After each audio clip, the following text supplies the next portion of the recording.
Voici une longue vidéo consacrée au cartoon. Alors c'est pas courant que je fasse une longue vidéo, c'est pour ça qu'elle est scindée avec différentes approches relatives au rendu cartoon et type illustration réalisé avec Houdini. Première approche, on va planter le décor. Dans ce cas-là, j'ai besoin d'une plaque qui sera constamment à l'arrière-plan et d'une caméra. Tab, grid, puis je crée une caméra.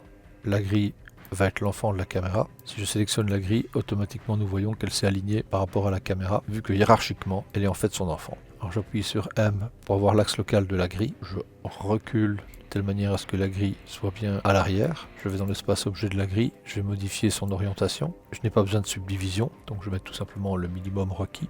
Et je vais augmenter sa taille en mettant par exemple 30 sur 30. Je reviens dans la vue caméra. Je lock la vue caméra. Je déplace la vue caméra. Et la plaque reste toujours à l'arrière. Alors pour comprendre un peu mieux comment ça fonctionne, je vais dézoomer. Je sélectionne ma caméra et maintenant si je bouge la caméra, on voit que la plaque suit. Lorsque je vais manipuler la caméra, on aura comme ça toujours un fond plat à l'arrière-plan. Je vais mettre maintenant une couleur constante sur cet objet. Material, Utility constant, et on va choisir la couleur à cet endroit. Par exemple celle-ci, je vais l'assigner à la grille. Donc là il y a plusieurs techniques. Cette fois-ci on va essayer un peu de changer, on va développer le petit menu qui est ici. On retrouve le matériau constant, on retrouve ici les objets. Il suffit de prendre le matériau et de le glisser sur la grille. On voit qu'automatiquement il est assigné. On peut comme ça ajuster et regarder dans la vue caméra ce que ça donne. J'ai bloqué la vue de la caméra, ça va me permettre d'ajuster directement par rapport à l'objet. Mon décor est fait.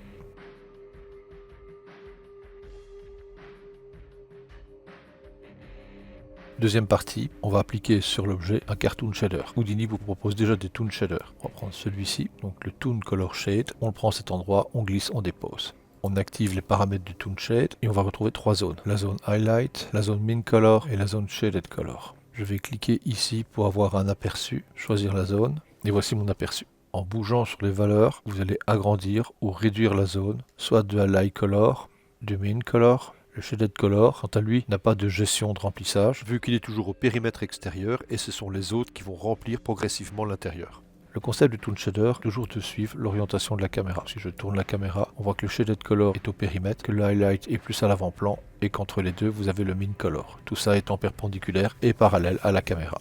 Maintenant, nous allons voir comment faire un liseré noir autour de mon objet. Pour ça, je reviens au niveau Object. J'ai ici le buste que je vais appeler C pour Bust Color. Je vais le dupliquer avec Alt et celui-ci, je vais l'appeler L pour Line. Je reviens dans Matériaux et dans les Cartoon Shader d'Houdini. On a ici le Toon Outline, je le dépose. Je l'assigne au buste L. J'active les paramètres, vous avez automatiquement un contour qui se fait.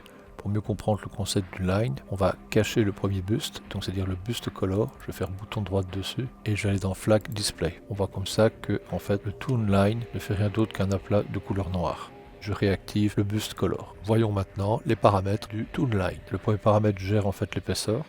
Vous pouvez affiner l'épaisseur avec le blend. Si vous mettez le blend au maximum, vous verrez à ce moment-là que l'épaisseur n'agit plus. A l'inverse, si vous réduisez le blend et que vous avez mis l'épaisseur très épaisse, vous allez voir qu'en fait, il va interagir. Le menu qui est ici va vous permettre de faire des pleins et des déliés. En effet, lorsque vous allez augmenter, vous allez voir que vous allez avoir des traits plus fins et des autres beaucoup plus épais. Vous allez modifier ainsi la régularité du trait qui fait le périmètre du personnage. À l'instar de ce qui a été expliqué avec le blend et l'épaisseur, si vous réduisez celui-ci au minimum, le menu dessus, vous avez beau le modifier, vous n'aurez aucune conséquence. Par contre, dès que vous modifiez un petit peu celui-ci, vous influencerez automatiquement le premier menu. Bilan, ces deux menus peuvent s'influencer mutuellement, à l'instar de ces deux autres. Alors ici, on va voir une petite astuce. Je vais maintenant sur le buste qui fait la ligne. Donc on voit ici mon processus qui a permis d'importer le buste dans Houdini. Je vais ajouter un offset, tab ISO offset. Je connecte, j'affiche.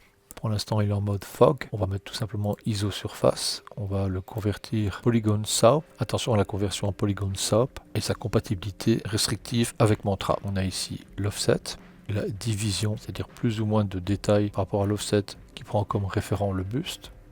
On va dézoomer légèrement et regarder un petit peu la zone de render preview. Voici. Donc en manipulant l'offset, vous allez pouvoir vous éloigner ou vous rapprocher et vous aurez comme ça une sorte de découpe d'illustration qui peut tout à fait être animable, resubdivisée et refaçonnable comme un polygone traditionnel. Passons maintenant à une autre étape. Dans cette partie, on va créer soi-même son matériau qui va donner un effet de cartoon. Ici, j'importe toujours mon objet OBJ, le voici. Je vais créer une caméra, je bloque la vue caméra, comme ça si j'utilise les raccourcis clavier de rotation et autres, je reste toujours dans la vue caméra. Je vais dans la vue de rendu, je choisis bien ma caméra, je clique sur Render pour obtenir ce résultat. Cette vue, je vais la diviser, donc c'est-à-dire la splitter. On va ici utiliser le split pan left-right. Voici ma vue de rendu. Si je reclique sur rendu, je vais obtenir exactement le même rendu. Celle-ci, je vais la désactiver et revenir sur le Scene View, ce qui va me permettre de manipuler la vue caméra et de voir le rendu directement sur le côté. Je vais développer le petit menu qui est ici sur le côté, aller dans matériaux. Dès que je clique dans Mat, j'ai ici la possibilité de créer directement mes propres matériaux ou d'éditer les matériaux existants. Là, je vais faire Material Builder, je vais à l'intérieur. Ces deux nœuds sont relatifs au displacement, j'en ai pas besoin, donc je supprime. J'agrandis la vue pour une meilleure lisibilité. Alors, il existe historiquement différents types de shaders, Phong, Blinn, Lambert et autres, et c'est ce dernier qu'on va utiliser et qui d'ailleurs existe dans Houdini. Tab, Lambert. Lambert est un shader de base.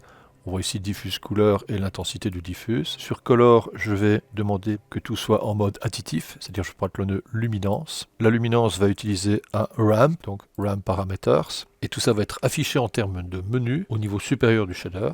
Donc je prends un bind export. Dans le bind export, par contre, je vais toujours demander qu'il utilise ces concepts de dégradé additif via les vecteurs 3D. Ça, je me permets de vous rappeler que les notions de shader, comme j'ai cité, Phong, Blinn et le Lambert que j'utilise maintenant, sont abordées dans les cours de base et que la notion des vecteurs est souvent abordée dans mes vidéos. Donc ici, on va utiliser le mode vecteur. Je vais mettre la commande CE. Et si je fais U de app, je retrouve ici le dégradé et tout ce qui est connecté au bin export. Je peux glisser et déposer sur le buste. Vous ne verrez pas de différence pour l'instant, car en fait il utilise le dégradé. Néanmoins, si je manipule le dégradé, vous allez remarquer que le dégradé est maintenant pris en compte. Ceci est le bord de l'objet, alors que ceci a tendance à aller vers le centre de l'objet, et ce par rapport au vecteur, ce qui me permet de manipuler la caméra, et le dégradé est toujours perpendiculaire et parallèle à la caméra. Ce dégradé est en mode linéaire, je vais demander en mode constant. Allez rechercher le repère suivant, et nous avons un passage franc, d'où le nom constant. Je vais créer un autre repère, ce repère je vais le remettre aussi en constant. Je prends celui-ci, je le remets en constant. Ces trois repères sont en constant, par contre les deux derniers ont la même couleur. J'édite en faisant un double clic la couleur de celui-ci, je vais par exemple mettre du gris, et je gère le remplissage. On obtient comme ça un effet sérigraphique, cartoon, illustration. Je vais rajouter un repère à cet endroit et modifier la couleur. Pour une meilleure lisibilité, je prends une couleur autre que les nuances de gris, gérer la distance, et vous voyez maintenant que vous avez votre effet illustration très simple à acquérir. Nous allons passer maintenant à une autre vidéo qui va reprendre l'effet cartoon que nous avons vu précédemment, mais en la nourrissant de textures. Bien ben voilà, dans cette partie, comme promis, on va mettre des textures animées ou fixes, nous verrons par la suite de toute façon, qui vont enrichir notre effet cartoon. Ici, on a un cycle qui donne un effet noir et blanc qui pourrait être apparenté à du crayonné ou du pastel un peu plus épais. Ici, j'ai un cycle plus fin et ici, encore plus fin. Alors d'abord, je vais vous montrer une petite astuce parce que moi, j'ai fait toutes ces textures uniquement dans Nuke. Et voici Nuke. Alors ce que vous voyez ici, c'est le résultat. Je vais donc supprimer. Je vais mettre un nœud de noise. On va connecter le viewer au noise. Vous avez ici l'échelle qui est contrainte sur deux axes. On va désactiver la contrainte sur deux axes, mettre une échelle dans un sens. Vous pouvez enrichir l'effet en modifiant certaines options. Et l'aspect crayonné va surtout se donner grâce au gain. Vous allez dans Transform, vous pouvez modifier la rotation et regérer à nouveau les variables d'échelle. Je reviens sur les paramètres du noise. Il suffira par la suite d'animer tout simplement la valeur sur Z. Et par la suite, vous faites un rendu du nombre de frames que vous désirez. Voilà pour ce qui était du premier tips pour l'effet crayonné, rendu rapidement avec Nuke. Passons maintenant à Houdini. De retour dans Houdini, je retrouve mon effet cartoon de base. J'ai ici le Cartoon Color Shader avec les trois zones. Vous pouvez sans aucun problème nourrir les trois zones avec les différents modes d'épaisseur ou d'effet crayonné que vous avez géré, par exemple, comme je vous ai montré précédemment avec Nuke. Je vais ici dans Low Color utiliser une texture, charger le cycle d'image et automatiquement les images vont remplir la zone la plus extrême au bord de la géométrie.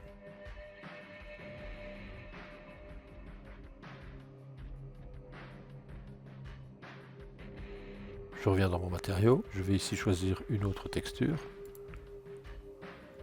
modifier les remplissages. Il est évident, comme toute texture, il serait intéressant de gérer leurs coordonnées. Je retourne au niveau Object, je vais sur le buste qui reçoit le shader cartoon et je vais mettre un UV Project. J'active l'UV Project, on remarque que les textures sont modifiées, je vais mettre le rendu en pause, retourne dans le Scene View, cliquez sur Enter pour afficher les coordonnées de texture. On voit bien que les textures ici se déplacent par rapport à ces coordonnées. Il serait souhaitable par exemple que ces coordonnées de texture aient une rotation identique à celle de la caméra. Comme ça, les coordonnées de texture restent aussi perpendiculaires et parallèles à la caméra. Je remonte au niveau Object, je sélectionne ma caméra.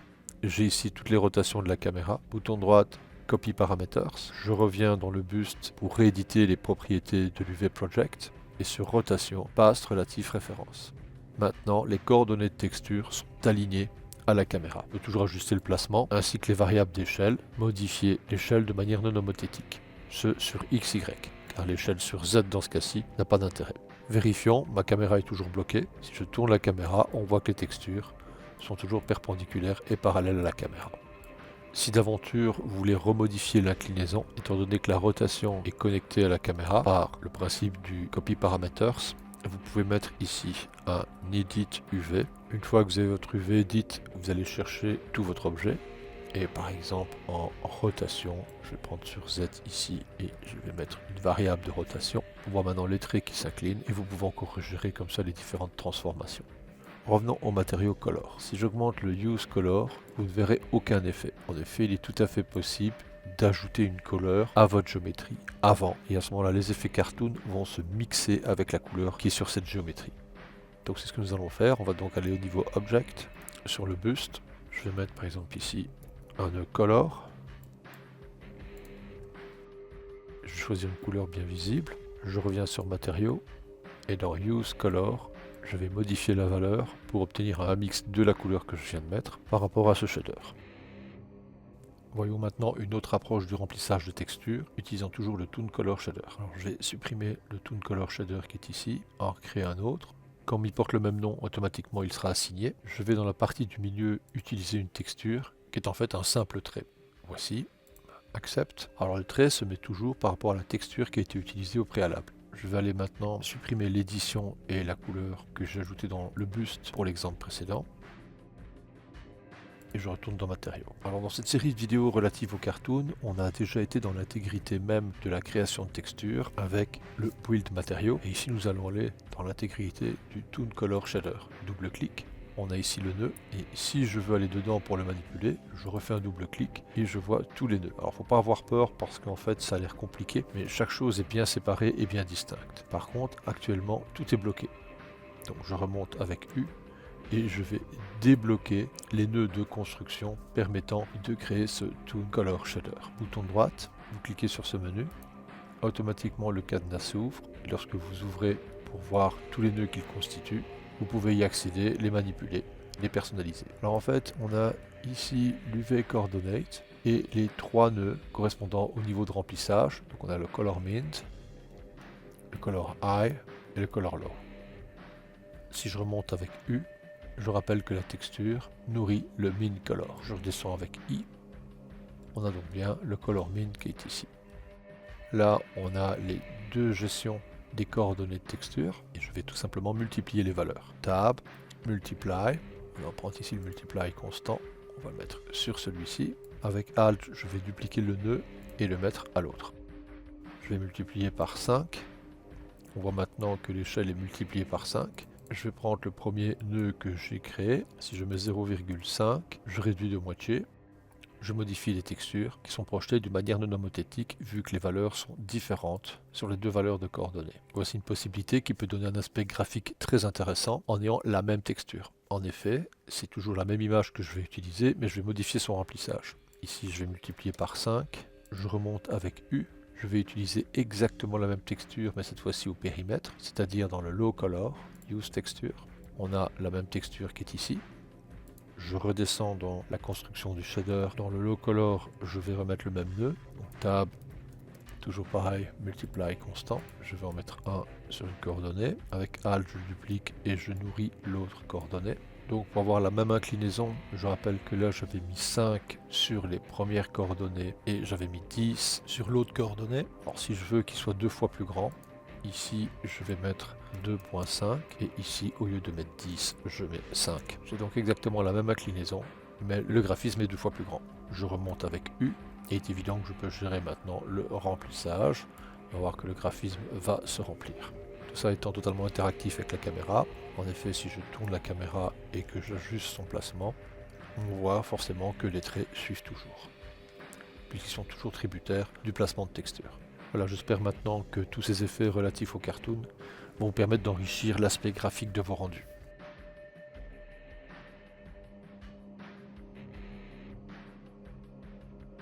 Alors ici je vais vous proposer un petit extra, donc je vais supprimer mes objets bustes.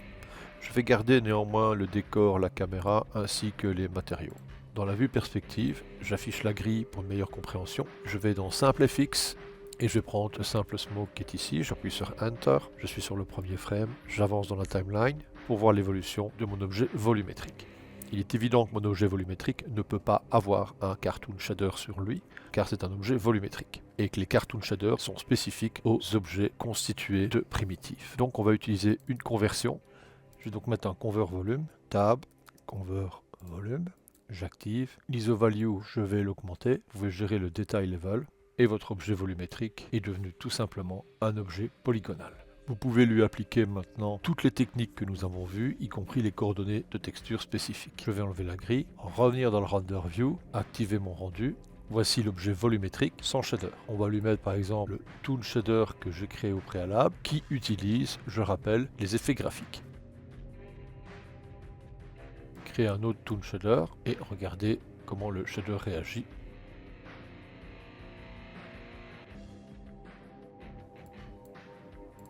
Je remonte, je vais créer maintenant un espace objet, donc géométrie. Dans cet espace objet, je vais mettre un objet merge, je vais aller chercher le smoke source. Et sur cet objet merge, je vais mettre le shader cartoon outline et on obtient comme ça directement l'outline sur l'effet de particules. Pour que l'effet de particules soit plus percutant, vous pouvez bien sûr modifier les colorimétries en fonction de vos besoins graphiques. Aussi pour le petit extra qui vous permettra d'utiliser des objets volumétriques et de leur adapter toutes les options de cartoon shader que nous avons vues au préalable. A bientôt!